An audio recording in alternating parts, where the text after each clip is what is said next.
listening to this podcast right now. Do you want to hear a fucking podcast about anything and everything? Yeah. Like movies, music, television, and more? Oh my God. Well, you've come to the right place. Yes. Subscribe to Journey into Comics Network, and you get Podcastrophe, hosted by me, Dick. Why not throw a couple bucks to the Patreon? It's your choice. Yeah. This is a Podcastrophe. That sounds so awesome. The following is a Journey into Comics. Journey into Comics. It's a Journey into Comics. Journey into Comics. Journey into Comics Network Production. This is a tasty burger. You ever tried shawarma? There's a shawarma joint about 2 blocks from here. I don't know what it is, but I want to try it. Do you want some coffee, Mr. Tully? Do I? Yes, have some. Yes, have some. Is butter a carb? Will you stop eating? We elves try to stick to the 4 main food groups. Candy, candy canes, candy corns, and syrup. I ate his liver with some fava beans and a nice Chianti. What's up, ladies and gentlemen, and welcome to Season 3, Episode 22 of Foodies Watching Movies. I am your host, Veronica, and with me as always, my co-host, Nate Phillips. Oh my God. Welcome to the show. I did not mean to do that to your guys' ear holes, but I just drank a Pepsi, and it kind of just was funny timing. You gotta run with the punches when you have them, you know? Wow. Well, this is a food-based podcast, so I'm going to let that one slide. Joining us again, Miss Sarah Van Lanningham. How's it going, girl? That made me think of Billy Madison. He's burping the alphabet? No, but it's making me think of that part now. It made me think of the part where she was, when they were in kindergarten, and she was taking, Miss Lippy was taking attendance, and then he did like the fart hands. Oh, yeah. You know? Like, as soon as, yeah, you know. Here. Yeah. Anyways. It's funny that you bring up 90s movies. We're gearing up to our 90s bracket. We're going to be really hitting that hard soon. We're saving that for our season finale of this current season. I can't believe we're almost at the end. Yeah, I know. And then it'll be a short little break, and then we'll hit it hard with Season 4. Woo! Woohoo. Who knows what'll happen in Season 4? I don't know. That's the future. Let's talk about the now. Have you guys had any good food recently? Like, I'm curious. I just ate a Nutty Bar. That's pretty good. Nutty Bars are delicious. What are your favorite snacks? That's actually a great little segue. Like, we didn't really, snack down. Like, all-time favorite, you're going to go on a desert island. You can only take one snack with you. What are you taking? Oh, no. Oh, yeah. It's damn true. That's not right. Like, they're gonna let you have one snack. They're going to fly it in every day. You'll have regular meals, whatever. It's normal. But you can only get one snack. It's like a delicacy. Oh, my God. I feel like I'm panicking. It's easy for me. It's What's like it's fucking Nestle Butterfingers. Come on. The original ones. OG gangsters. We're rapidly running out of places to buy those original ones. Running out of time on the original Butterfingers. They're not tasting as good anymore. And they're starting to get glue on them. Didn't you find one with glue on it or something? Yeah, because they've been sitting around for a while in, hot gas stations and stuff. Oh, bummer. Yeah. It's the episode title, Hot Gas Stations. Hot gas station snacks. Hard to say for some reason. I'm so sick of gas station snacks and food. Like, I can't even really think of snacks because we live off of fucking snacks from gas stations. We're on the road so much. Right. Yeah, we play a lot of shows, so we're on the road a lot, and we have yet to master the art of shopping and meal prepping. We've done it a couple times. We did really good on the Columbus trip. Yeah, that we did. We did. You slayed. That was stellar. Great for days. Man, that was like a great trip as far as the food was concerned. We had cheese and crackers. We had blackberries. We had Tupperware filled with bananas and oranges. And see, that's what we need to do. We just need to fucking meal prep. Mm-hmm. I'm into that. We need to learn how to do that and buy some good Tupperware. Apparently, the new Tupperware that I bought from the Family Dollar Bill, y'all, just broke. Yeah, Sarah, that big piece that we had that we just cleaned, I was washing it, and the only really cute one with the banana leaves on it, my Golden Girls one. It literally cracked in my hand.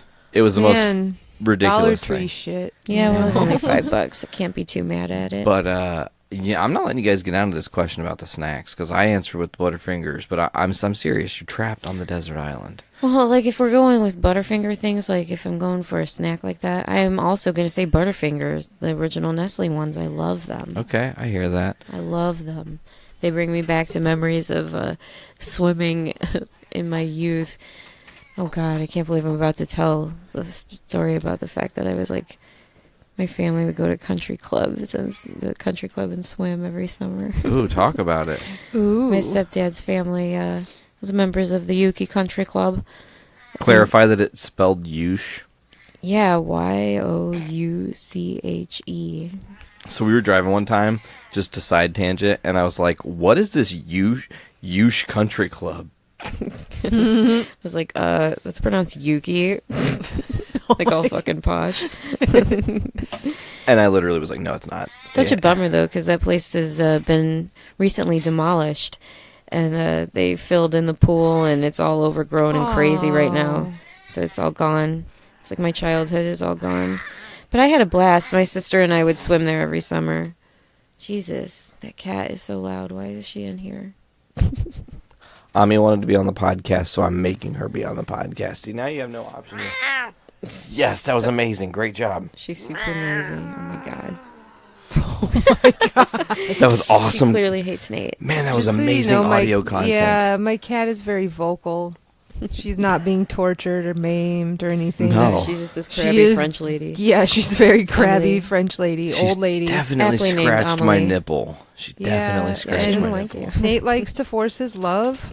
Yeah, he's very aggressive with his love for cats. He's like, what is that? Was it Tiny Toons or which one was it that had that little girl, Elmira? Yeah. It's Tiny Toon Adventures. She had the little skull and crest. I'm gonna love him and hug him and kiss him and kill him and George. I don't remember what the line is, but yeah, that's it. Okay. I remember. Yeah, I could be Elmira. Interesting. Elmira, that's what it is. Yes, Elmira, for sure. What an interesting tangent. Yeah. Well, Ami showed up. My nipple got scratched, and here we are. C'est la vie. I was just watching Tiny Toon Adventures the other day with my kid. It's on Hulu, I think. Huh. That's awesome. I want to go back and revisit that. Did Sarah ever answer the snack question on the island? No. We're going to get there eventually, folks. See, I'm going to play a different angle. Ooh, I love it. I just don't know exactly how yet, because I need a sweet and salty angle. If I'm on a desert island and I'm getting a snack every day, then if I choose something that is like a sweet and salty, like, say, Chex Mix or something, I can have, like, different things in one snack. Look at you. That's practical. And then, you know, like, as it has like the chocolate candies and the cereal pieces and like maybe some of those like Gardetto things or like whatever Chex Mix. I don't know. I guess I'm going to choose that for now because I'm like on the gas station. That was totally an old man answer. Correct. It's perfect though. It's super analytical way to look at it. Yeah. Like you're like, no. Hold on. What's the most That's bang how for I my win buck? games.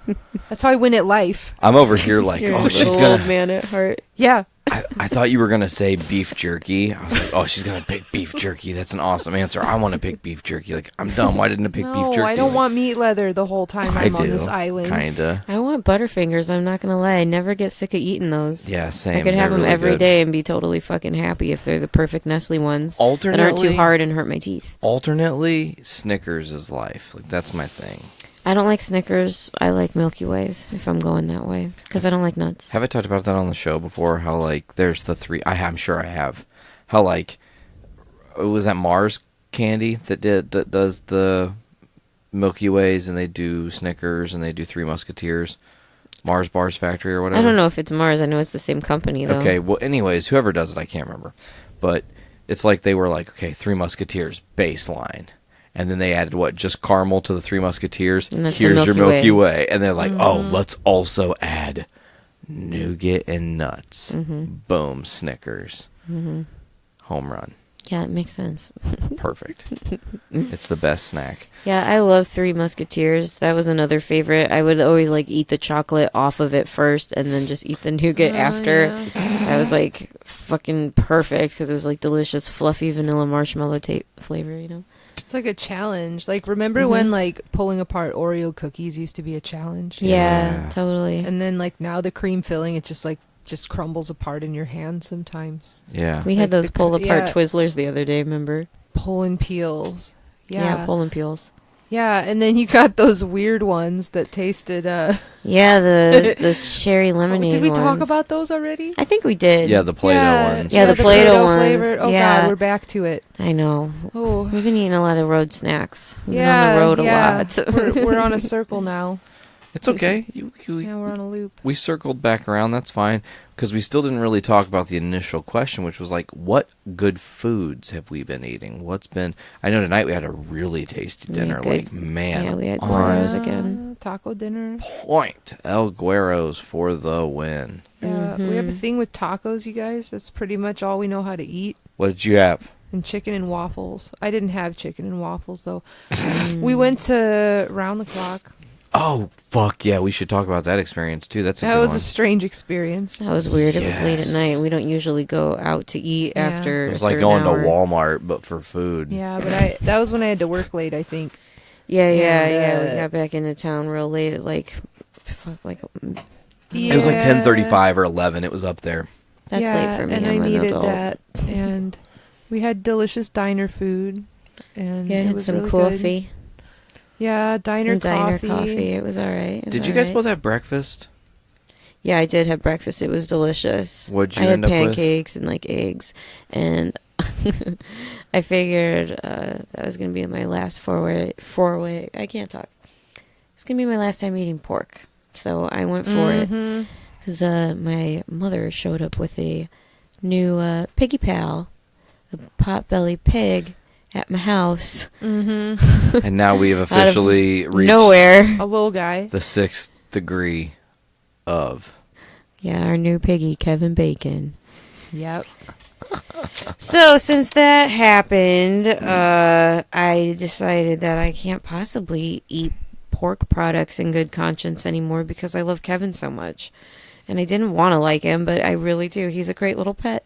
Well, guess what else you're going to have to learn to like now? What? All beef hot dogs.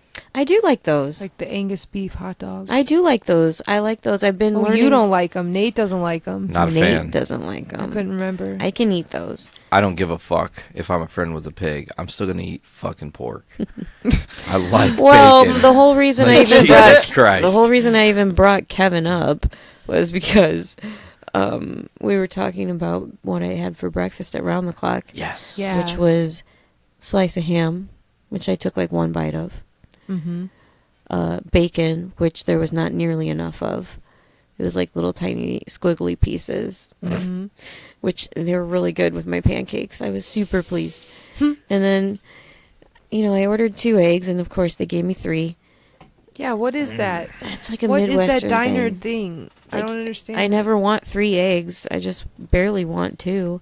Right. And Feels then I wasteful. Yeah, I don't like feeling wasteful. And I felt a little wasteful, but I ate so much food. It was fucking delicious.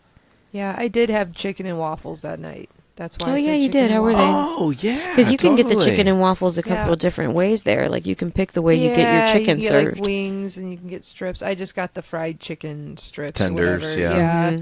I had That's like what I a would've done. 12-hour long day, and I was like, I need chicken and waffles now. I ate them all of it. I think we all ate everything on our plates. Like Yeah, it was good. had I that didn't eat the Chipotle sausage. burger. The sausage that I had, the breakfast sausage, didn't look cooked all the way. It was like pink Oh yeah, and I weird. remember that. So I didn't eat What that. did you have, Nate? I ended up having that Chipotle burger, and I told him, I was like, I want the sauce on the side.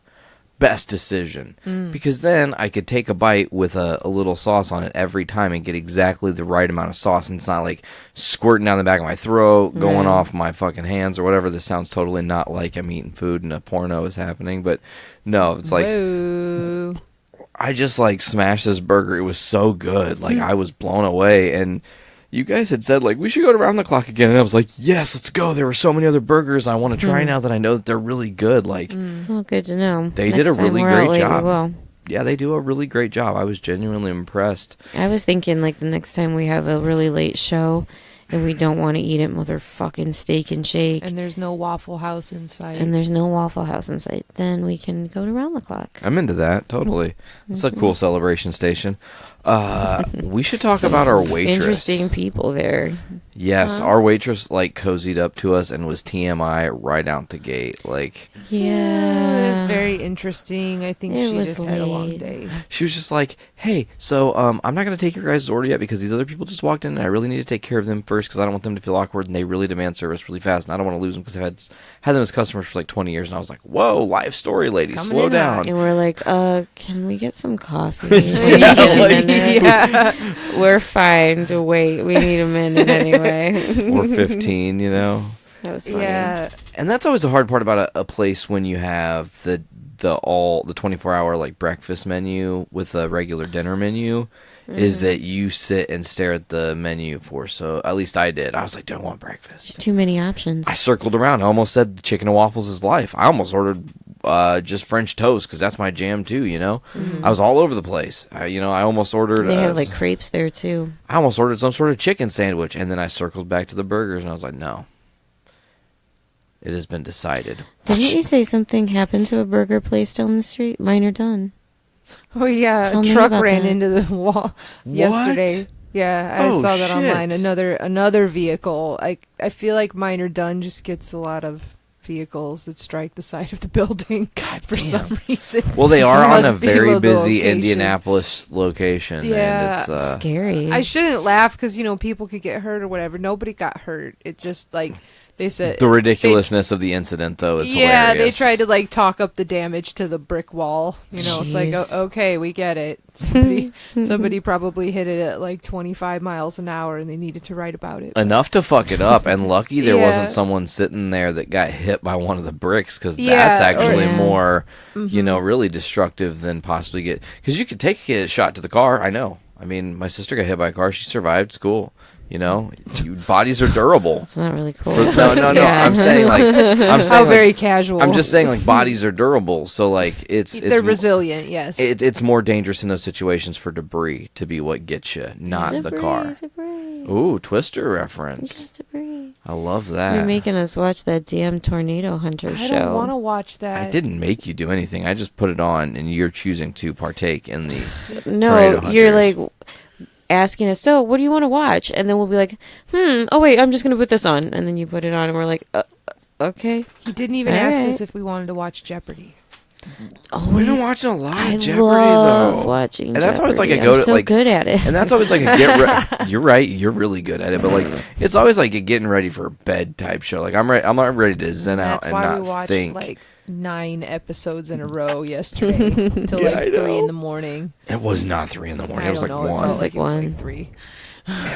Can I just say again, my nipple really hurts from where Ami scratched me. She just did that live on the podcast, and it's like, ouch, burning. You shouldn't be picking her up. Yeah, lesson learned. Should have claws. Huh? Cats. Yeah, she does have claws. I know. Sucks. Yeah.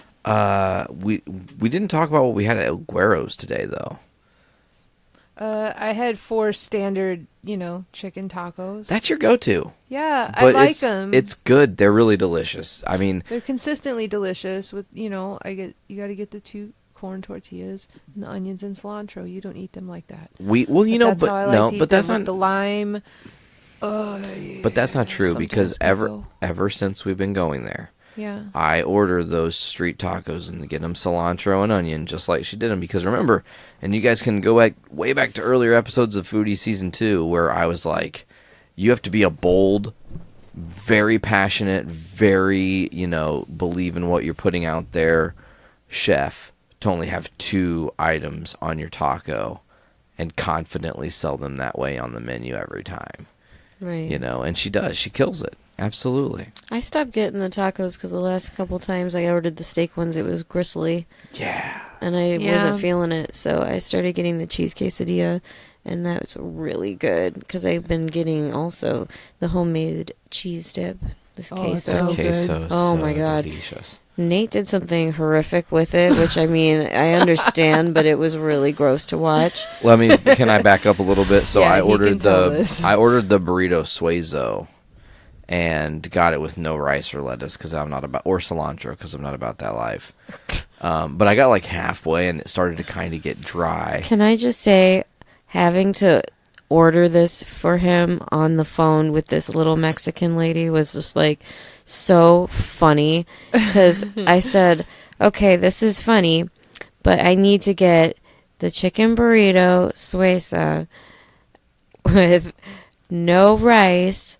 Okay, no rice. Anything else? I'm like, that's not it. It's no rice, no lettuce, no fucking, what else? Cilantro. No cilantro. And she's like, what? No rice, no lettuce, no cilantro? I'm like, that's correct. And she's like, okay. What else? What else? I'm like, okay. Yeah, that's like she's probably like, stupid gringa. Jesus. Oh my God. For real. Yeah. Who doesn't like cilantro, man? I don't. Yeah. The answer is Nate doesn't. Ridiculous. But I like sorry. that lady. She's funny. Oh my I know, God, Maria. she's so sweet. She's amazing. I love her. I'm trying to think. And they have really good churros there. Oh, you know what? I have to talk about this. So we had some like left. V doesn't really get down on ground beef, but we had some leftover, like frozen ground beef, right? Like 2 pounds of ground beef. So we crock pot cooked it, and I like mixed some barbecue sauces in and seasoned it and stuff. And it was all right. It was like kind of like a weird. It almost to me. You made like a grilled sandwich with it. Yeah, but it tasted to me like cafeteria sloppy Joe, which doesn't quite taste as good as Manwich, if you get what I'm saying. Like it's like kind of like it was like knockoff Manwich. Kind of knockoff Manwich, yeah. I didn't think I need to participate in this conversation because I don't like sloppy joes. I know. But anyways, we had some leftovers, and Sarah, you told me to do this thing that was awesome. Some more sloppy joes. Yeah. Like we used the leftovers that we had. It was an old school American recipe. I'd never done this before, so it's cool. I'm interested. I'm gonna cook with this same recipe and do it with other things that like we all like. So it's gonna be awesome. Yeah. Oh, I thought you were gonna keep talking. No, I was asking you to. Oh. Basically, this is what lazy Americans do. They take Bisquick. And there's a recipe on the Bisquick box. At least there used to be. I didn't find it on this Bisquick box. I had to look the recipe up.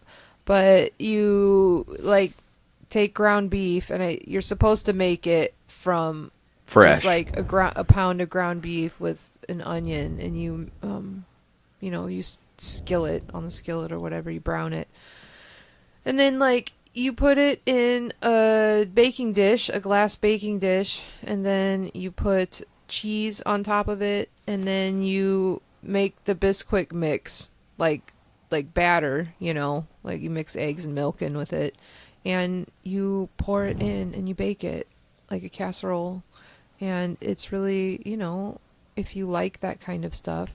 V's horrified right now because she hates ground beef, but I'm just like it's like a biscuit. Like pie. It's like cheeseburger like pie is what they call it. The grittiness of that texture is what kills me. But I mean, once you you've cooked it on the skillet and then you bake it, it like doesn't get all weird like that. It just depends on how much you cook it. Plus, it's also it's less dense because it's in the Bisquick stuff, it was a really cool recipe. I mean, it was simple to the point.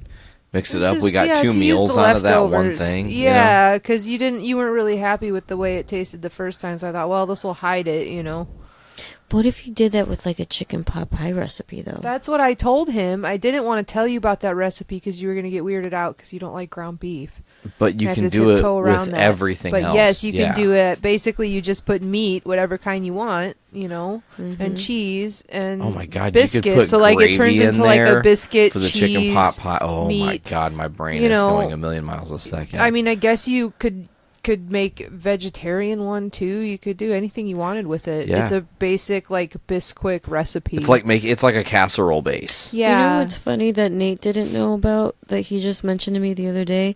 Speaking of like easy Bisquick kind of recipes, he was telling me that his buddy was making a taco ring and he had no idea what that was. A taco ring? Yeah, Tyler, he and his family, they did that the other night. They had taco rings. He's like, I'm about to have a taco ring. And I was like, what in the fuck is a taco ring, bro? He's like, I'll send you a picture. And I was like, okay. And he sends me this picture, and it's a crescent roll with taco inside of it. And I was like, dude, I've been doing that for like years. I didn't know it was called a taco ring, though. That's Yeah, cool. but you have to like do it as a ring, like it all connects together. And See, then I didn't you know bake it that. in the oven. See, I didn't know It's that. not like little empanadas, like where you roll the stuff up in the crescent rolls. It's like you roll it in it, but they kind of just wrap around to make like a wreath. Oh, You know what I'm sweet. saying? Aretha Franklin of tacos. Jesus. Yeah. I wouldn't like that, though, because I don't like ground beef. Yeah. I've had other kinds of, like, crescent roll rings, but it was like a chicken recipe, like a chicken kind of recipe that was good. Yeah. Yeah, I don't know. I'm just, I was thinking about how to utilize that, and there's like 1,000 different things in my head. You could almost do it like, you could use that to make like a lasagna bake, where you have like, it's kind of a lasagna, but it's kind of also like a bread. That'd be interesting, because you could like turn it to like garlic Bisquick, right? Because you could flavor the Bisquick, I'm assuming. Yeah, you can do whatever you want. It's just batter. Bisquick is just batter that turns into delicious biscuits. So, you pour the batter around whatever you want, and it'll bake into it. That's why I said you could just use cheese. You could just like mix cheese into it and make cheese biscuits. Oh my Different god, recipe entirely. that sounds good too. That just reminded me when we were at the store the other day, Sarah was so surprised that you could buy frozen biscuits that are already Oh yeah, I forgot about made. it. Yeah, I was like, And oh yeah, of course. You just bake them in the oven because they're like frozen and they come out perfect. Yeah, I'll have that's to a lot try of that restaurants sometimes. do that. Yeah. Yeah, They most of do. them probably do. Mm-hmm. Yeah. It's a restaurant secret. Come on now. Mm-hmm. Gotta freeze everything because it's 2019. Yeah, guess. but like Bisquick is like America, man. You right. Yeah, we need to make some casseroles this week. Yeah. We need to go to the store. That's cool. I've been eating salads lately more. Oh, yeah. I've been jamming salads. Yeah, they're really good. Mm-hmm. I'm not a Dig fan. salad. I know, but for some reason, all of a sudden, I become a fan a little bit more. Salad. I don't Reminds me really of that get John down Panette with stand up. what's that? What is that? I'm starving. Yeah. I'm starving. Yeah, you know what's funny? He crossed over into the movie world. Have I talked about this before on the show? I don't know. So John Panette was also in 2004 The Punisher, and with Tom Jane, and he's like one of the main side characters, and he and his buddy like essentially endure torture to not give up where Frank Castle is, but like there's this moment where Frank Castle's getting the shit kicked out of him, and John Panette is in his apartment cooking, which again, Which Punisher? 2004 Thomas Jane 2004. Punisher, yeah. But so John Panette's in his apartment cooking to that dun dun dun dun dun dun, that like opera song. I don't know what the hell it's called. You would know, right? So he's like singing to it while cooking, while the Punisher's getting his ass kicked. It's like one of the most funny scenes in that whole entire movie. But it's just funny because John Panette again transcends. He was a comedian who did food and movies in a movie. Interesting. Yeah. I do love John Panette. I wouldn't mind watching that stand up again. Have to best. find it somewhere. Yeah, I think I still have that on one of the hard drives somewhere. For sure. He had a Sounds second like one, a- too, though. Still Hungry, I think, was the second one. Yeah, Yeah, it that was funny. Yeah, it was funny, but it was just magic. That That First first one. one. Yeah, that's One like the particular- That's like the Jeff Dunham first stand-up with the puppets. You know? I don't remember that. That was a Like while with ago. Peanut and Well, I know what that Walter. is. I just don't remember like the first That one. specifically. Because Oh. there's been so many. Oh, of now, yeah, there has those, been way like- too many. Right. Yeah. But anyways, let's go ahead and transition and shift gears real quick. A little bit of movie news. I don't know if you guys heard. Avengers Endgame officially beat Avatar. It's the highest grossing movie worldwide of all time. Well, it's not like nobody saw that coming. Mm-hmm. Yeah, but I see now that Disney owns Avatar. Like when Avatar 2 comes out, they'll probably put Avatar 1 back in theaters to create kind of a little healthy competition and see if they can stir some more business up. So, and then that'll push Avengers, and they can kind of just keep, trading it off. Well, the thing about Avatar, though, is it got that many views because of how revolutionary the animation was. Right, the 3D CGI technology. Yeah, well, I guess I shouldn't say animation. Yeah, it's like CGI and stuff and all of that. That was like, people were, I remember, you're just fascinated by the way it looked And it back was a big then. deal. Yeah, and you can't recreate that. It wasn't because it was just that good of a movie. It was because of when it came out and what they were doing with it at the time. Well, I mean, That's why it's so many Dances people with saw Wolves and CGI, or Pocahontas and CGI. It's Fern Gully. Oh, Fern wow. I've Gully, never yeah. heard somebody say it's Fern It's Gully. Fern Gully, the last rainforest, Yeah. almost exactly. That's ridiculously I crazy. forgot about Fern Gully. Definitely one thing that movie was also doing, and a lot of people, I remember there was some initial backlash from Avatar because people were like, it's just trying to like preach this like be green Anti-colonialism. thing. Yeah, and all Right, that stuff. And I was just like, I don't know if that's where my brain went initially. I think they were just trying to tell like an interesting story or whatever. I don't really, like I said, I don't really remember the story. And everyone's like, dude, do you remember Pocahontas? And I was like, yeah. And they were like, you remember the story? Then I was like, cool. So, Well, then. I mean, that was just a quick recap. But that's the only news I really have in the movie world. I mean, they announced a ton of stuff at SDCC. That was all covered on Journey into Comics this week. Mm-hmm. You guys can go back and listen to that. Obviously, we don't need to pollute the air here with all the comic book stuff because We needed a little bit of a break from the comic book stuff, so we decided to watch something a little bit more high class. Grown up. A little more fancy. I Bougie, can't wait if for you this will. entire conversation to Very transpire. bougie. And I think that it was so funny that we were talking to Andrew Poor of Adulting Ain't Easy about this movie. He's the one who... Did he suggest this movie to us? No, he had seen it. Well, that makes sense then. He actually saw it at the AMC showcase that they do. He and Liz go every year when they do the Oscars. They showcase all the Best Picture noms, and you like watch over the course of a few weekends or whatever. Mm-hmm. Well, he was going, and he said they went the first day, and it was like a bore fest, and that was one of the movies that he didn't. At least to my memory, he had told me he didn't really get down on this movie at all. Well, Andrew, I could see why you didn't like it. It was for people like us, unfortunately. Until the very end. And then a you lot get of trolled. Ooh, You get is that what you're betrayed. calling this? A trolling? It's a troll. It's a Rickroll of a movie. Yeah. Okay. It's a little...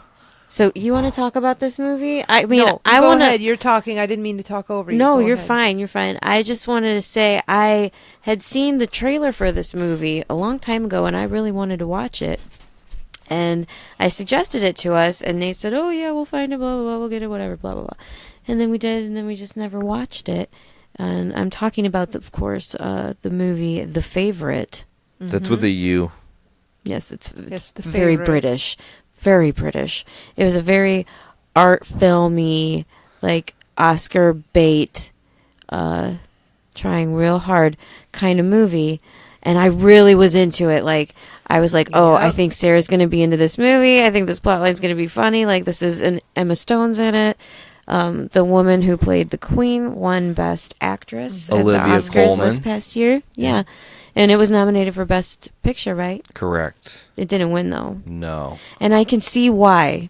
This was not my favorite ending. But I like what you did there. yeah, but I wanted us to watch it. So we decided to watch it. And we have thoughts. Do you Yeah, want to talk about it, so Sarah? who wants to start on this? Well, somebody should do a synopsis of what the movie is. Brief synopsis? Yeah. Okay, so you got the Queen, and she's doing her thing, and life seems cool, but she's like trying to get... Okay, essentially, he's wrong. Wow. Life is not cool. Well, the Queen, like with the Queen, life is not good with the Queen. No. Wow, okay. Queen what has I gout.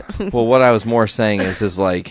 Because that's not even where they start. They don't start with her having gout. Because they come along with that, but like she's in the middle of this deal, and she's trying to either usher in this treaty or they're going to go to war. And initially, it's like we're going to war, we're going to do this, and it seems like this story is like very much like going to just be like a war council type movie where they're deciding the war piece and everything.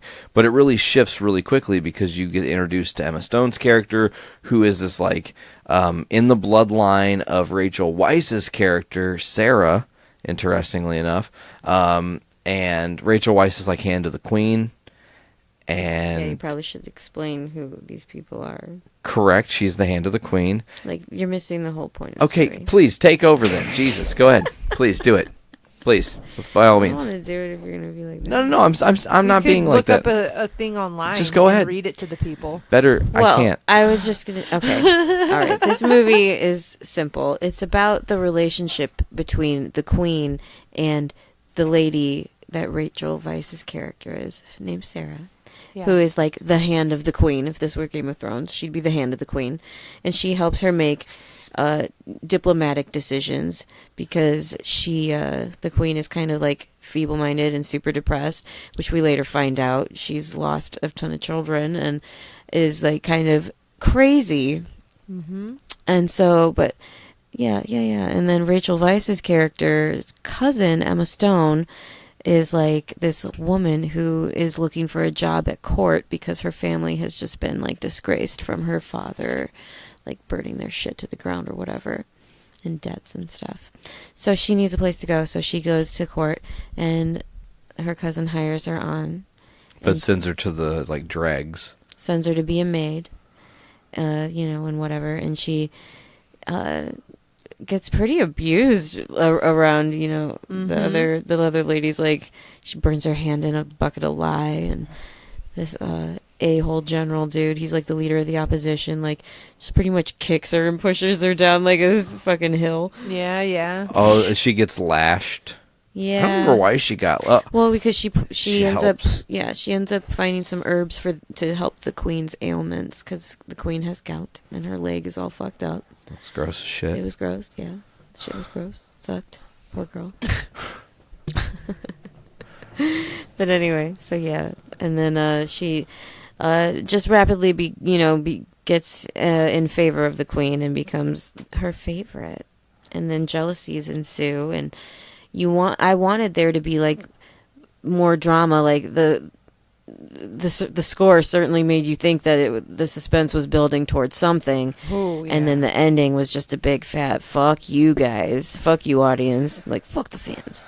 I mean, I think it is important to note that Rachel Weisz's character has like a romantic relationship with the queen. Yeah, we haven't mentioned and that. That Emma They're like Stone, best friends, lovers, and like they run the state together. correct. Basically. And that's part of the reason why they're trying to do this war, is to get her husband to go essentially die in war, it seems. I don't think that that's the reason at all. You don't No, think so? that's Because not they the kind of reason because at they all. kind of celebrate after. I think she loved her husband and wanted him to come back, but she wanted the war more than she wanted her husband. Mycroft. Right. That's why there was blackmail at the end. Right.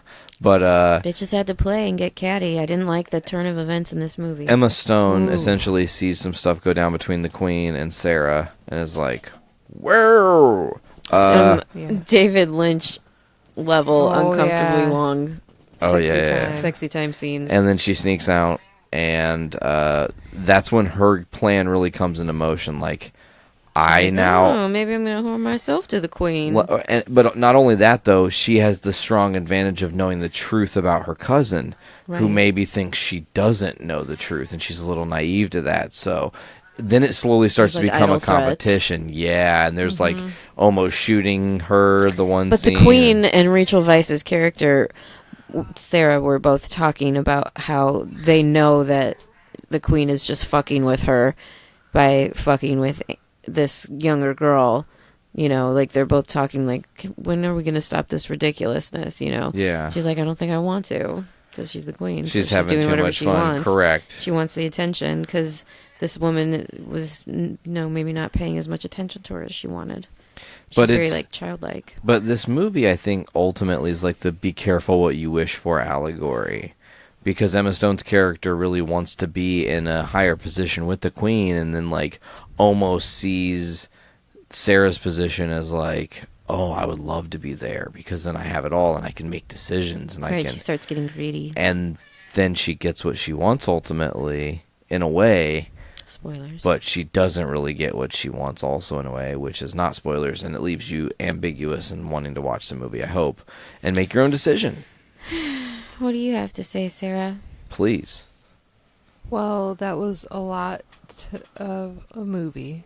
There was a lot of subplot and things. You know, I really...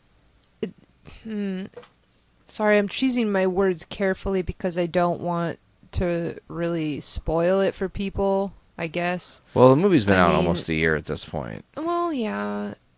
You try not to make a habit of that. But it was, it was good. I was into it. I was sitting here, we're watching it, and the art direction was great. The costumes was great. It was beautiful. The costumes were beautiful. I think they won an Oscar for costumes as well. Let me look it up, Lynch, actually. Very Twin Peaks. Continue, Sarah. The costumes were great, yeah. And it was like Rococo Twin Peaks. Oh, yeah, all the frolicking in the woods. The scenery was good. You know, all of that was good. The acting was good. The acting was great, you know. But, like, there was, like, a few red flags as we were watching it. And the fisheye lens started to get to me after a bit. It was like somebody was making a film, like a movie in film school. Yeah, which, you know, okay, that's fine. If they're going to try to give it Oscars, I don't know. Like, I understand what they were trying to say with it. Yeah, it's from that perspective. It's in the little bubble. We get it. But to me, it just, I wanted it a little more subtly. I didn't want to have, like, that full fisheye thing. You know, maybe it wasn't full the whole time. I don't know. I would have to rewatch it. But, I don't know. That was a little bit, like, I don't know. I wanted it to be more unsettling in a way. It just seemed it just seemed like it was like not well thought out. I don't know. But the score flip-flopped for me from magnificent organ. The organ part of it was just outstanding. Oh yeah. I loved that. I wanted to love the reduced violin thing. It was literally, you guys, you'll know, it goes on for an unbelievably amount of time. Literally the same violin note. There's so many scenes. Quarter notes, just so long. It's, yeah, and it like, they'll use like this if one Kevin idea. Smith, David Lynch, and what's his name? Stanley Kubrick made a movie. It would be The Favorite. Yeah. Weird. I like that. It only took the one Oscar, ultimately, for Olivia Colman as the queen. By the way, she had to play, look like she had a stroke, I think, or something. They don't really, like, talk about it. They kind of brush over the fact that it happens, but she, like, half her body is, limp and her face is drooped. Kudos to that lady. Yeah, she played a, hardcore That role. was hardcore. And, like, going from happy to screaming, like, she screams at those people playing the music. Stop playing! Just like... All the little children. Yeah, that were not playing fully in tune, but close. It was, yeah. That was an interesting movie. I was a little insulted at the last scene that went on way too long and was very, I don't want to say, like... It's not like it was amateur. It was just like really on the nose soap opera. Like, really, that's how you're gonna end the movie? Yeah, with no real like resolve. It kind of is. Well, it wasn't that. That's not what bothered me. That's not what bothered me. It was a weird scene. It was going on uncomfortably long, and it didn't need to be that. Like the mirror scene in Veronica long? Yeah. Longer. But longer? Going on longer. Yeah, it was pretty long. Longer. Yeah, it was disappointing. I was hoping more from the ending. It's like somebody had a really great idea and had no fucking clue how to wrap it up. And they're like, let's do this. Yeah. I don't know. I think they thought about it. It was pretty thought out. It was very deliberate. Intentional. It was very Great Gardens. Very, what was that? Well, Miss Havisham from Great Expectations. Oh, yeah. It was interesting. Yeah, it's hard to talk about it critically without giving it away. Right? Totally. I appreciate how we've been able to kind of tiptoe around it, but yeah, I don't want to give away too many I think spoilers. this movie is only like 3 for me with how it ended. It was long, too. It was definitely long. But, if you would have had a better ending, I think it could have been like a 4.5-star flick for me. But right. I agree. Because I was totally into it. Mm-hmm. Like Sarah said, I was enjoying it the whole time. And then the last 10 minutes totally ruined the movie for me. And I was like, damn, motherfuckers, They're possibly doing a sequel. I don't know how. I kind of want everybody to watch this movie and, Get back to us? Get back to us about what they think about the ending. Because I know people are going to be like, oh, well, that's high art for you. I'm like, yeah, whatever. It's pretentious and it's like in your face and it's like saying, yeah, we're going for the Oscar. We're going for it, guys. And nothing's going to stop us. We're going to do it this time. Fairy flowers for Algernon. What do you guys think? Also 3 stars probably? Where are you putting it on the 5-star scale? Yeah, it's hard because it was so good at I'd some give it a points. 3.5. Okay. Yeah. I'd give it a grumbly 3.5. What do you think, Sarah? Yeah, I'm going to go with 3 only because I really understood where the strings were coming from and creating tension, and then it just like went on for like they would play that same Plunk. note over Plunk. like 3 scenes that Plunk. were not really the same thing. Right. It should have moved on and changed. Yeah, and it did change. It should have. I mean, right. it changed. It should have got more tense, or like it should have. Well, it did change. Like it kept changing, but it was just too subtle. Mm-hmm. Like it was too subtle. That's what I keep trying to say. It was so subtle that we didn't notice it changing. Because I didn't notice it change. It sounded like the same exact tone the whole time to me. It was driving me insane. Genuinely. It changed. It was just like the same thing, Like you said, the organ was really good. But the strings were super annoying and monotonous for me. Well, we've talked about the favorite till we're blue in the face. We're going to move on to like our last little section here before we get out of here. Do you guys have any movie recommendations? I've got a couple I want to talk about, but I'm going to give you guys the floor first. If there's anything that maybe I haven't watched or anybody else out there hasn't possibly watched that is, worth checking out. I don't know. I've been working so much. I haven't watched anything new. Fair enough. That was the new movie that I watched, was that thing. I don't think we watched anything else. I finally made you guys watch Drop Dead Gorgeous. Yes. Oh, yeah, we did watch that movie. We did watch that movie. I said last time on the podcast that I wanted you guys to watch it, and it's on Hulu, so we finally watched it. It was really good, and I get why you like it so much, because it's got that, like, this is Spinal Tap documentary now-esque It's a feel. fake documentary about beauty queens and what some people do to make sure they get the gold.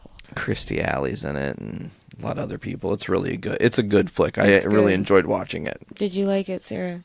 Yeah, if you're from any sort of like smaller or small town, Midwestern type place, you will Mount Rose, Minnesota. Especially if you're like a girl, you'll understand this movie. But young Kirsten Dunst is in it, young Brittany Murphy. There's some other actresses that were in there. Denise Richards is in it. Denise Richards is in it. Yeah, there's lots of people in that movie, and I loved it so much when it came out. When did that come out? Like 1999, maybe? Let me look it up. Yeah, will you look it up? That was one of my favorite movies when I was younger, because I grew up in a funeral home, and one of the main characters works in a funeral home doing hair and makeup and stuff, and she gets to practice her pageant tap routine while she's there, and it was just very relatable, very relatable and funny. Super funny movie. It's like a Fargo about beauty queens. It slides in, and you're going to have to change your list. 1999. 1999. It slid in last year of the 90s. It's 20 years old this year. Wow. I don't think that I'm going to be adding it to my list, because I went a different way with my list this year. Last year, for our 80s bracket, I just picked movies that, came from my heart. Like, those were just movies that I thought of off the top of my head, given the circumstances. Sure. And then when I made my 90s list, I was like, you know what I'm going to do? none of my movies are really going to go through these brackets. I already kind of know where I think things are going to go, so I'm just going to go the smart route and play the odds and go, like, look up the top, like, 200 90s movies of all time, like, critically ones, and then I checked, like, the Rotten Tomatoes scores and stuff, and just checked, like, one of the better ones, and then I picked the ones that are all my favorites that I know that I would watch over and over again. Over the other ones. And that's how I based my, how I did my 90s bracket for the finale of Foodies. Excellent. Sarah hasn't picked her top 25 yet, because we have a really long process.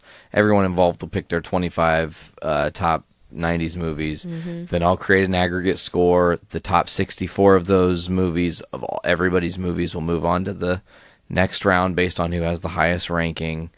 And then once that's done, we'll figure out how to, seed them.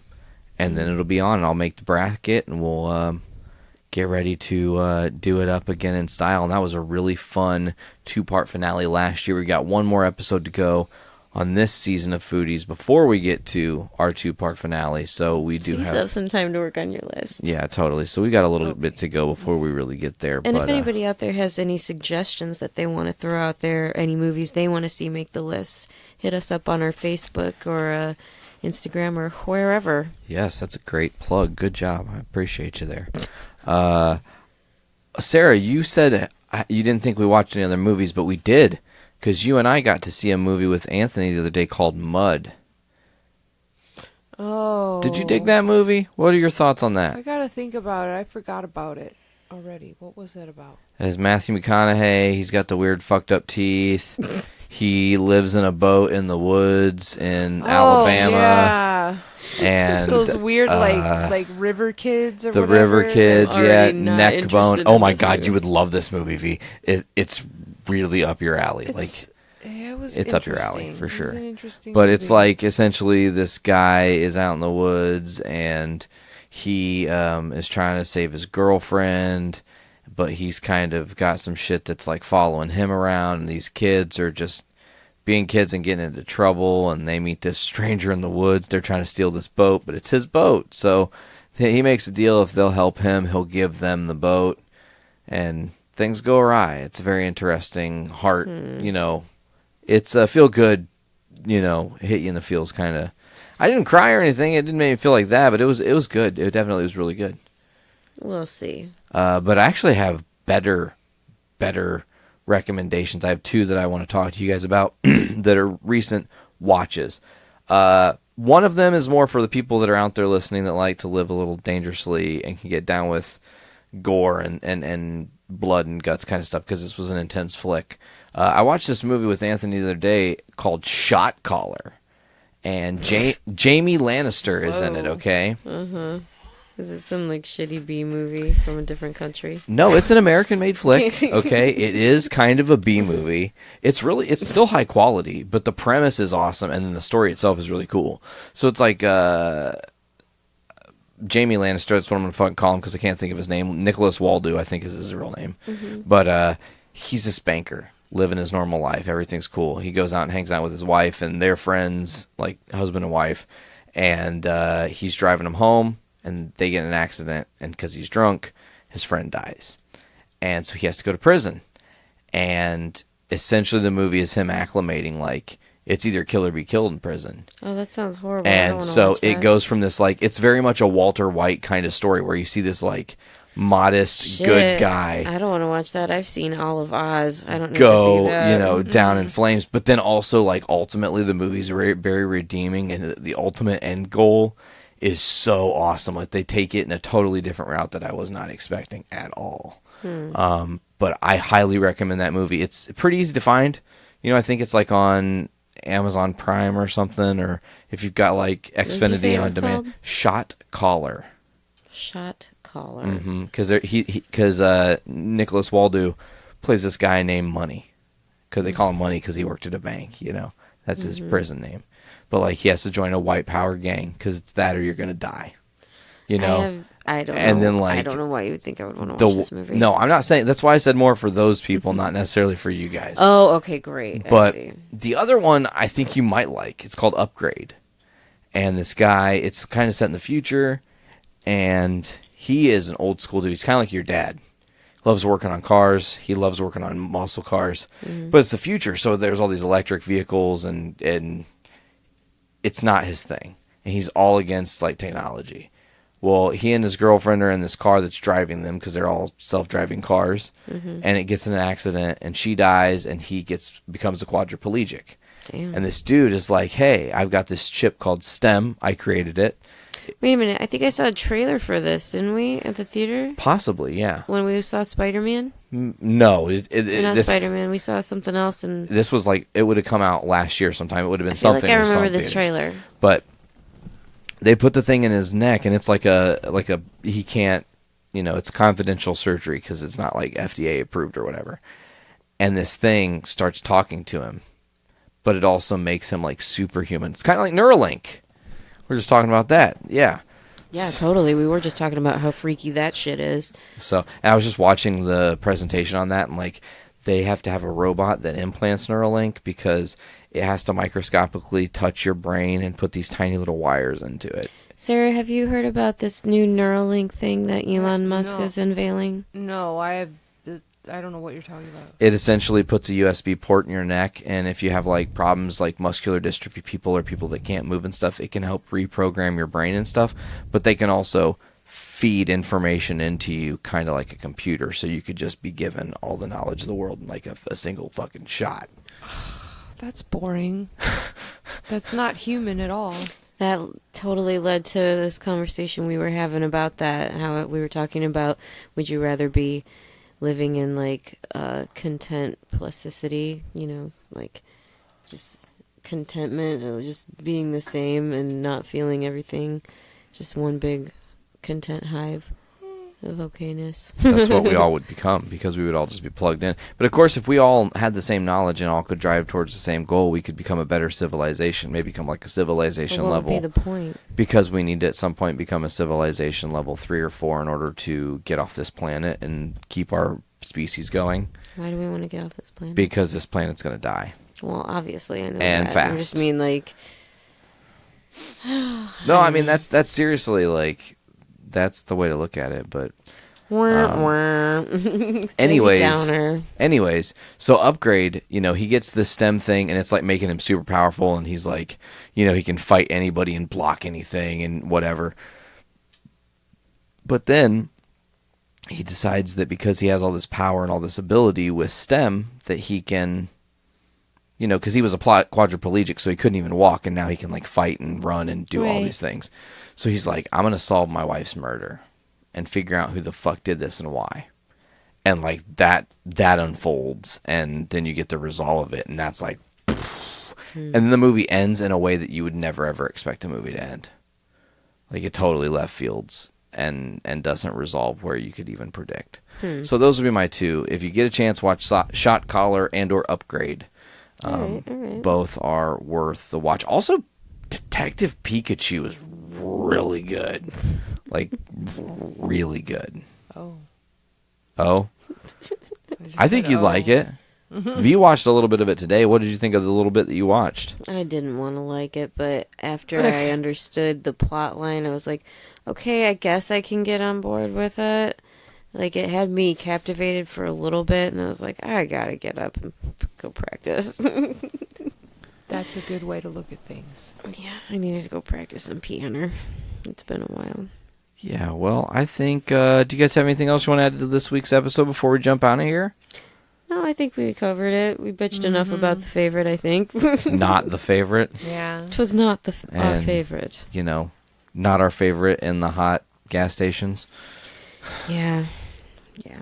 Maybe next time we'll have eaten better food. Hopefully next time we have the Pours with us. We'd like to have them back on since they're a part of our team. And they went on their honeymoon, right? Yes. I cannot wait to hear the next episode of Adulting Ain't Easy where they recount that. They went with 3 other couples or families or something to South Africa for 2 weeks. They laid with lions and pet giraffes and went to all kinds of crazy places. Oh, yeah, and lived it up. Man, I've never seen AP smile so much as when he was petting that. I think it was a giraffe or something. In this picture, he was just like lit up. Nice. So happy, so excited they to had be. a good time. So It'll be far, good to it have seems them back. Yeah, so we want to definitely... We were trying to get them on before, and then things kind of fell into place in a certain way where we couldn't line up with their schedule before they got out of town. So we will have them back soon.